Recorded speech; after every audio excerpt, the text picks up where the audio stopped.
Assalamualaikum warahmatullahi wabarakatuh. Selamat sore teman-teman, dan juga Pak Rusdi. Perkenankan saya untuk menjelaskan mengenai sistem hormon yang berkaitan dengan pengaturan kesetimbangan air, kemudian ion Na+ dan juga ion K+ di dalam tubuh. Cairan diperoleh oleh tubuh dari proses pencernaan makanan dan juga minuman,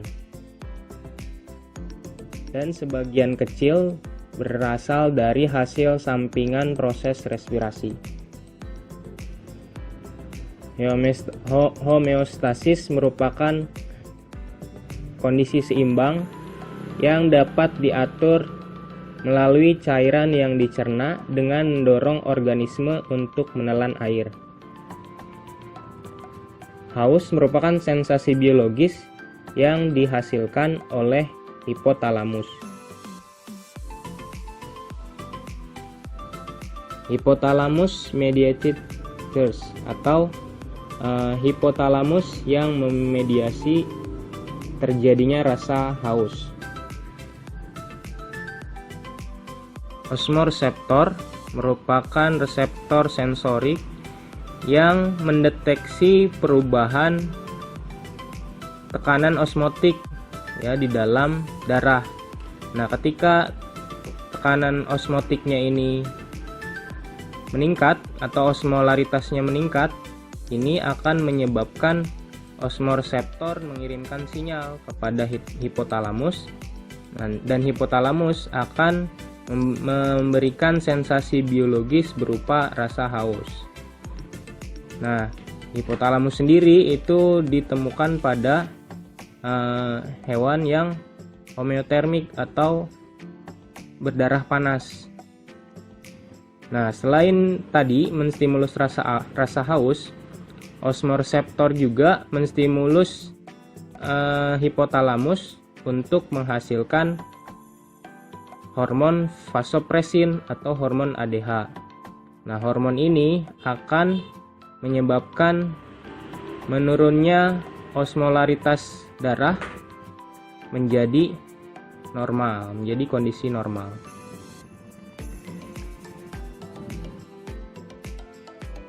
Rasa haus juga dapat dimediasi oleh sistem renin-angiotensin. Rasa haus juga dapat dihasilkan oleh angiotensin 2. Pada awalnya, sel makula densa ini akan distimulus dengan kurangnya suplai darah ke dalam ginjal. Nah, ini akan menyebabkan JGA atau juxtaglomerular apparatus untuk menghasilkan renin. Nah, renin ini akan menstimulus angiotensinogen yang sudah ada di hati untuk berubah menjadi angiotensin 1. Nah, angiotensin 1 akan dirubah menjadi angiotensin 2 dengan bantuan ACE di dalam paru-paru. ACE sendiri merupakan singkatan dari angiotensin converting enzyme. Nah, dari sini ketika sudah terbentuk angiotensin 2 akan menstimulus hipotalamus untuk menghasilkan sensasi haus.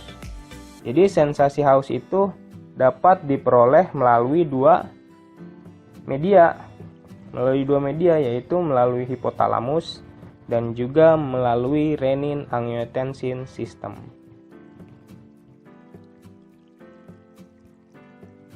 Selain harus adanya air yang masuk ke dalam tubuh, tentu homeostasis juga perlu dilakukan pengeluaran air dari dalam tubuh. Nah, terdapat 3 cara pengeluaran air dalam tubuh, yaitu melalui urinasi, melalui feses atau ekskresi, dan juga melalui keringat atau perspiration. Jika rasa haus yang dihasilkan oleh hipotalamus tadi tidak diteruskan dengan memasukkan air ke dalam tubuh, maka volume darah di dalam tubuh akan menjadi rendah dan akan meningkatkan osmolaritas dari si solut atau zat terlarut ya, dan akan meningkatkan konsentrasi zatnya. Nah, hal ini menyebabkan osmoreseptor di hipotalamus menghasilkan sebuah hormon yang bernama antidiuretik hormon ya, yang dihasilkan oleh kelenjar pituitari. Nah, ADH akan melekat pada sel yang terdapat di tubulus distal dan collecting duct di nefron ginjal. Nah, dia akan melekat pada V reseptor. Nah, V reseptor ini akan menstimulus dibentuknya CAMP atau second messenger cyclic AMP. Nah, CAMP ini akan menstimulus terbentuknya protein kinase A. Nah, protein kinase A ini akan menstimulus terbentuknya vesikel yang di situ terdapat aquaporin 2 yang nantinya akan digunakan sebagai channel tempat si air masuk ke dalam sel. Nah, aquaporin 2 atau AQP2 adalah channel air yang dapat menyebabkan terjadinya perpindahan air secara pasif berdasarkan gradien osmotik dan juga dipengaruhi oleh NaCl dan juga urea. Nah, ini akan menyebabkan terjadinya reabsorpsi air di dalam ginjal. Berikut ini merupakan skema kerja ADH dalam mempengaruhi proses penyerapan air di dalam ginjal. Selain ADH, ternyata yang mempengaruhi regulasi air di dalam tubuh juga ada hormon aldosteron. Akan tetapi hormon aldosteron ini tidak hanya mengatur proses reabsorpsi air, tetapi juga proses perpindahan K+ dan juga Na+ ya. Jadi dia mempengaruhi perpindahan sodium dan juga potasium. Nah, aldosteron merupakan hormon steroid yang dihasilkan dari proses renin-angiotensin system. Nah, proses terbentuknya diawali dengan rendahnya volume darah, sehingga ini menyebabkan sel juxtaglomerular apparatus ini mensekresi renin. Nah, sekresi renin ini akan menyebabkan angiotensinogen yang ada di dalam hati berubah menjadi angiotensin 1. Nah, angiotensin 1 ini akan dirubah menjadi angiotensin 2 oleh angiotensin converting enzyme di dalam paru-paru. Nah, angiotensin 2 ini akan menyebabkan dirilisnya aldosteron di dalam adrenal cortex atau korteks ginjal. Nah, aldosteron mempengaruhi regulasi pengeluaran air dari dalam ginjal.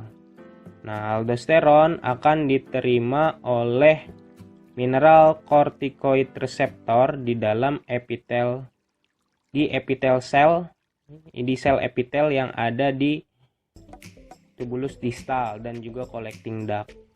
Nah, hal ini menyebabkan meningkatnya aktivitas pompa KTPase, itu pompa KTPase Na+ dan juga K+.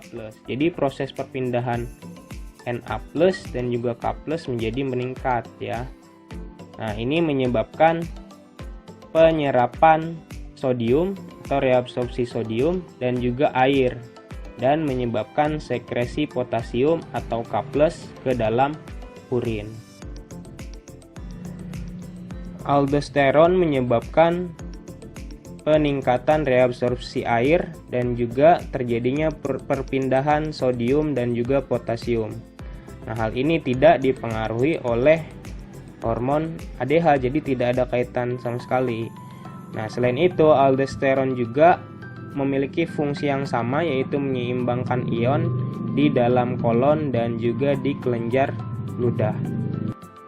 Nah, dari skemanya dapat dilihat ini terjadi penurunan suplai darah ke dalam ginjal akan menyebabkan juxtaglomerular apparatus ini menghasilkan renin. Nah, renin akan menyebabkan angiostenogen yang sudah ada di dalam hati berubah menjadi angiotensin 1. Nah, angiotensin 1 akan dirubah menjadi angiotensin 2 melalui bantuan ACE atau angiotensin converting enzyme. Nah, dari angiotensin 2 ini dia memiliki 5 fungsi yang berbeda. Ada yang mempengaruhi aktivitas saraf simpatik, kemudian ada yang langsung menyebabkan penyerapan Na+, Cl-, ya, pengeluaran kamin, kemudian juga penyerapan air. Nah, selain itu ada yang dirubah menjadi aldosteron yang memiliki fungsi sama tadi, meningkatkan penyerapan air dan juga meningkatkan Na+ dan pengeluaran K+ gitu.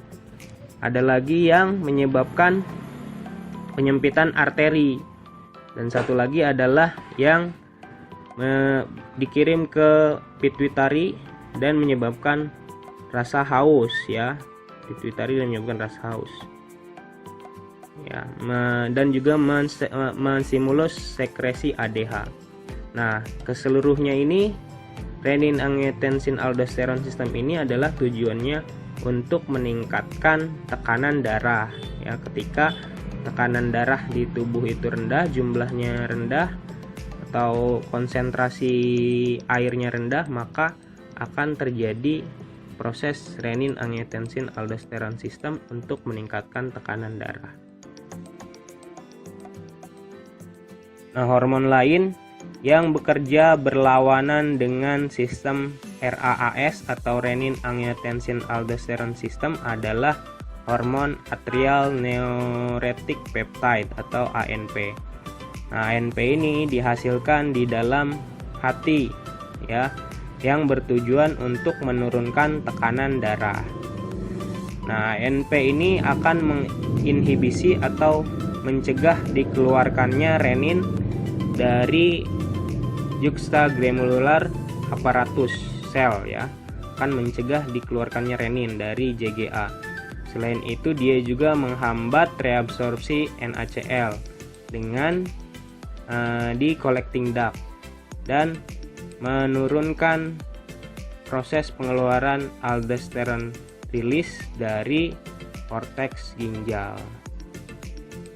Demikian presentasi dari saya. Terima kasih. Wassalamualaikum warahmatullahi wabarakatuh.